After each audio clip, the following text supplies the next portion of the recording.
La famille, bonjour à tous, j'espère que vous allez bien et que la journée fut bonne. Le Barça sort la tête de l'eau, les gars. Et le Barça, quand il sort la tête de l'eau, il colle une manita, frère. Il rigole pas. Mais il y a des choses à dire. Et je vais être honnête avec vous, les gars. Ce Barça dépend quand même de Lamine Yamal. Alors oui, il y a Rafinha qui est sur une forme étincelante. Mais Rafinha, sans Lamine Yamal, c'est pas le Rafinha quand il est tout seul. Et on l'a vu sur les matchs qui sont passés où Lamine Yamal n'était pas là. Même, vous allez me dire, ouais, sur le match précédent, Lamine Yamal. Oui, c'est normal, il manquait de rythme. C'est comme nous, Rodrigo, il est revenu sur le match précédent. Il était claqué au sol parce qu'il manquait de rythme. C'est normal, tu rentres en cours de match, ça fait 3-4 matchs que t'as pas joué. C'est normal que tu galères. Mais là, Lamine Yamal, titulaire. Est-ce que vous m'avez vu ça, les gars? Est-ce que vous avez vu ce match? Alors oui, première mi-temps, normal, le temps de prendre un petit peu la température. Mais regarde frère, après le penalty qui provoque lui-même d'ailleurs, ce penalty qui provoque lui-même, regarde après frère tout ce qu'il te fait.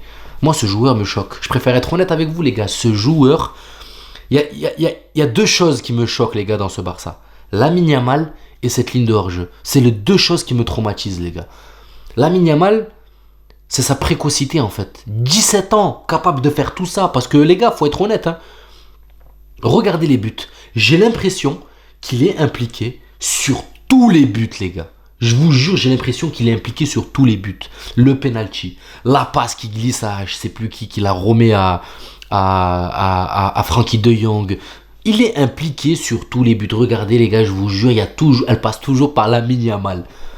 Alors franchement les gars, le pourcentage de buts mis par le Barça, j'en suis sûr et certain qu'il y a au moins 60% qui sont grâce à Lamine Yamal. Et j'exagère pas. Ce petit est un prodige les gars. Le Barça a toujours cette chance de sortir un joueur, tu sais pas d'où il sort frère, et il te fait des dingueries pareilles. Lui il est encore là, j'ai pas envie de lui porter l'œil mais il est puissant. On va pas se mentir les gars, il est puissant. La vista, le timing, les dribbles, tout, le placement, l'altruisme. Dribbler au bon moment, donner au bon moment, les passes, les extérieurs du pied, il est complet les gars. Franchement, et je me dis qu'il a 17 piges. Imaginez la marge de progression. C'est une dinguerie. C'est une dinguerie. Et là, le Barça respire grâce à lui. J'ai pas honte de le dire. Le Barça respire sur ce match grâce à lui. Grâce à lui les gars, grâce à Lamine Yamal et Rafinha bien sûr. Mais Lamine Yamal, Rafinha, c'est depuis le début de saison.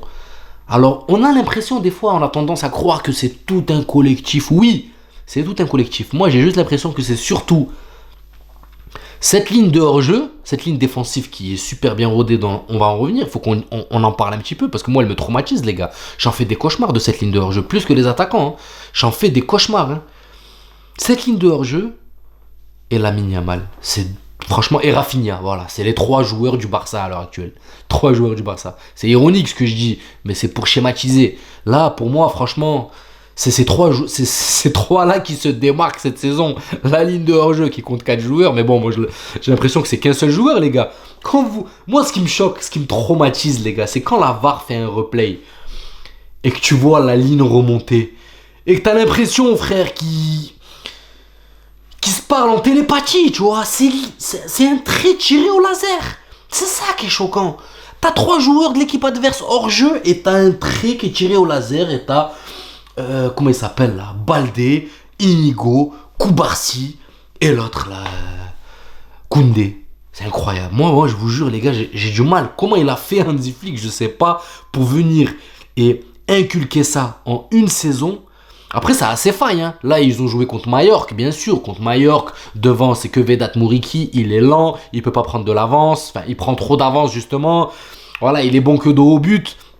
Et peut-être de temps en temps la finition. Mais c'est pas quelqu'un qui peut prendre de vitesse. Donc, c'est normal que là, sur la ligne de hors-jeu, ils allaient les tuer. Moi, c'est pas ce qui m'a traumatisé sur le fait que Muriqi s'est retrouvé plusieurs fois hors-jeu. C'est surtout la ligne droite, en fait. Il y a personne qui a un pied qui est en retard. À chaque fois, les gars, il y a un trait qui est tiré au laser. Ça fait péter les plombs. Moi, je vous jure, ça me bluffe. Je vous jure que ça me bluffe. C'est très difficile. Et c'est pour ça qu'il y a beaucoup d'équipes qui ne jouent pas à cette tactique. Parce que c'est très compliqué d'avoir cet alignement parfait. Et je me dis, comment un mec, il arrive en 6 mois, il a réussi à régler ça? Parce qu'au début, on aurait pu se dire c'est de la chance, tu vois. Mais non, frère. Quand on en est là au bout de 20 matchs, c'est plus de la chance. L'alignement est parfait à chaque fois. À chaque fois, s'ils veulent battre cet alignement, il faut partir avant ou attendre que ton coéquipier, ça veut dire qu'il faut que tu sois dos au but, attendre que ton coéquipier te la donne et que tu sois rapide pour pouvoir aussi prendre Inigo au courbassi de vitesse.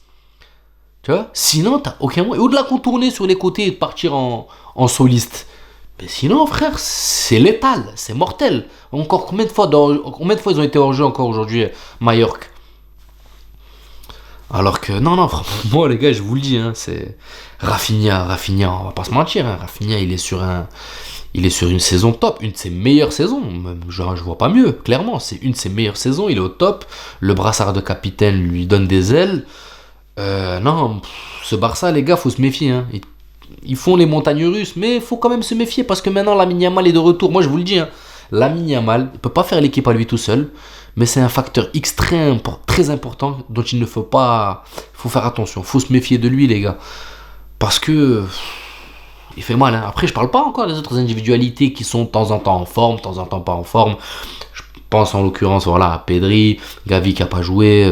Mais voilà, il y a des individualités qui sont...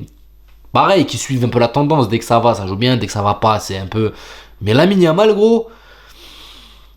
Il n'y a pas beaucoup de matchs où il est en déchet quand il est titulaire. Hein. C'est très très rare. Donc, je vais arrêter de saucer Lamine Yamal. Mais on va pas se mentir. Hein. Ce joueur, à son âge, la précocité dont il fait preuve, la marge de progression qu'il possède. Le Casado au milieu de terrain, pareil. Franchement, au Casado, aujourd'hui, pour moi, ça a été un des points forts. Il est fort à la récupération. Il est hargneux, il est teigneux, il lâche pas l'affaire. J'aime beaucoup. Honnêtement, Marc Casado, j'aime beaucoup. Il a gagné sa place. Pour moi, il mérite d'être titulaire. Donc, Marc Casado, très bon. De Jong qui rentre, qui met une passe D et un but.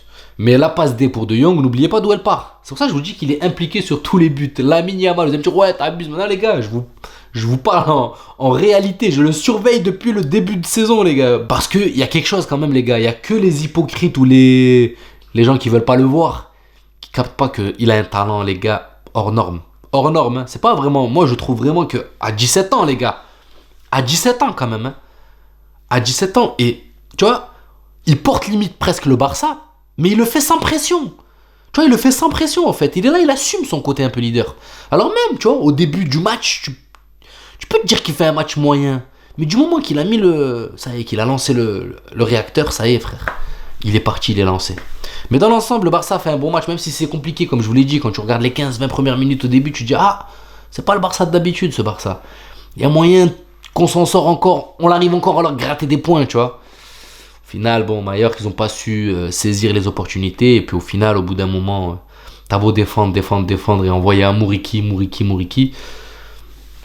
Et il y a Mourika aussi qui a pété les plombs, qui a mis un coup de tête à son collègue. Tu sais, les actions comme ça, des fois, ça porte préjudice à l'équipe. Tu perds tes moyens parce que ça met de la tension au sein de l'équipe en plein match. Ce genre de truc, t'attends la fin ou même pas. Tu discutes, je sais pas, vous êtes des professionnels normalement.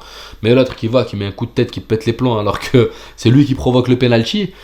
C'est lui, qui provoque le penalty sur Lamine Yamal.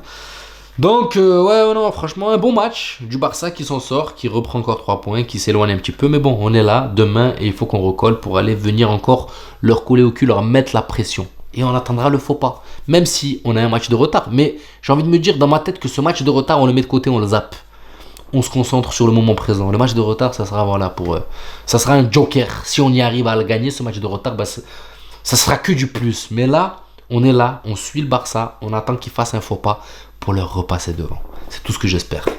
J'espère que la vidéo vous plaira. N'hésitez pas à vous abonner, à liker. Bravo au Barça pour la victoire. Bravo à Lamine Yamal. Bravo au Barça de posséder un joueur comme ça. Je suis un peu jaloux. Enfin bref, on verra au fur et à mesure de la saison. En sachant que le Barça, il y a des grosses échéances qui les attendent.